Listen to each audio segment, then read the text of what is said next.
नमस्कार साथियों, मैं हूं Pramod Kumar Kandwal, intensive spiritual path से। मनुष्य के पास घूमने तथा रहने के लिए एक निश्चित भूमि है। ये पृथ्वी कितनी बड़ी क्यों ना हो, है तो आखिरकार लिमिटेड ही। इसका डायमीटर 12,756 किलोमीटर है। हमें इसी में ही रहना होता है और इसी के अंदर समुद्र भी है। तो इसका अर्थ ये हुआ कि समुद्र हम जानते हैं हमसे 3 गुना बड़ा है। तो जो जलचर हैं जो इसमें रहते हैं, उनके पास रहने के लिए मनुष्य से 3 गुना ज़्यादा पानी है। और जो नभचर हैं, जो पक्षी हैं, उनके पास तो अनंत और अथाह स्थान है, क्योंकि आकाश का तो कोई अंत है ही नहीं।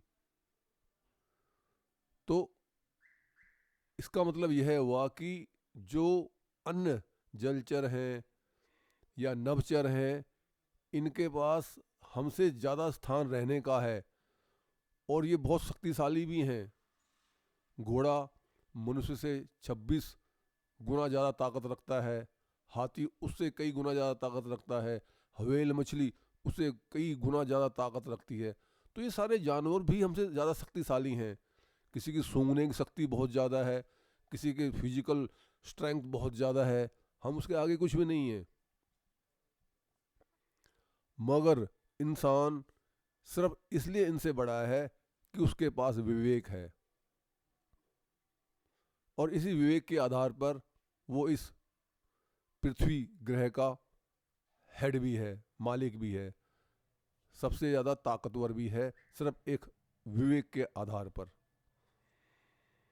और इसी गुड सेंस से वो ये समझ पाता है कि पूरी की पूरी जो कायनात भगवान ने बनाई है, हम सब उसी की संतान हैं और एक दिन हमें वहीं वापस जाना है, उस परमात्मा के घर में जहाँ से हम आए हैं। लेकिन अन्य जानवरों को ये समझ नहीं है, बस इसी वजह से वो हमसे पीछे हैं। अदरवाइज वो हमसे इस बात को यदि छोड़ दें तो हमसे वो आगे ही आगे हैं।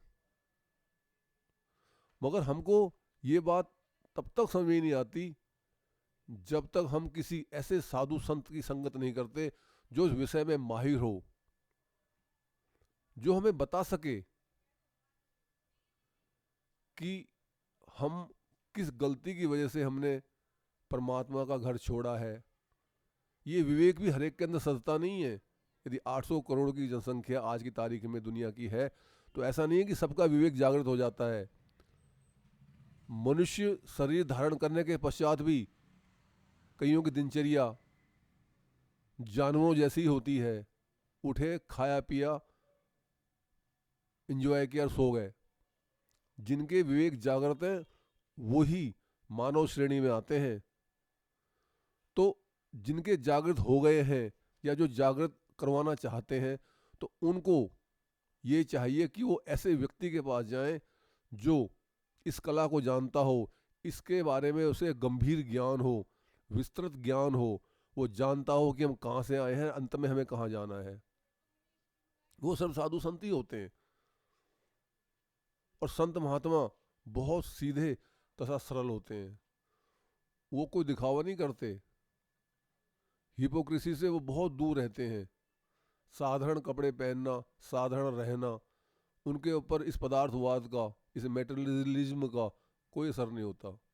पर यदि कोई उनके वचनों के अनुसार उनकी शिक्षा को अपनी दिनचर्या में ढाल ले, तो उसके जीवन का उद्देश्य फिर पूरा हो जाता है। चंदन गया विदेश रे, सब कोई कहे पलास, ज्यों ज्यों चूल्हे झोंकिया, त्यों त्यों अधिक सुवास। चंदन की लकड़ी विदेश में गई, जहाँ से कोई जानता नहीं था, तो लोग कहने लगे तो पलास है, पलास की लकड़ी है।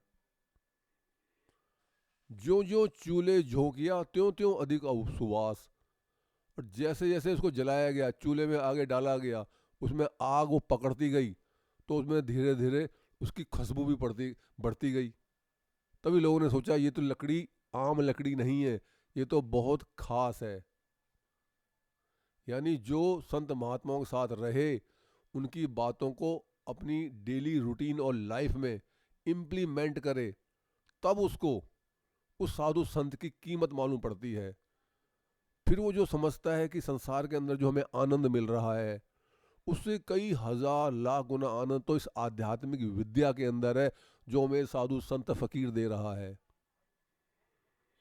तो प्रैक्टिकल करके जो साधु संतों की बात को मानता है, उसका काम बन जाता है, उसके जीवन का उद्देश्य पूरा हो जाता है और वो परमपिता परमात्मा के घर में चला जाता है।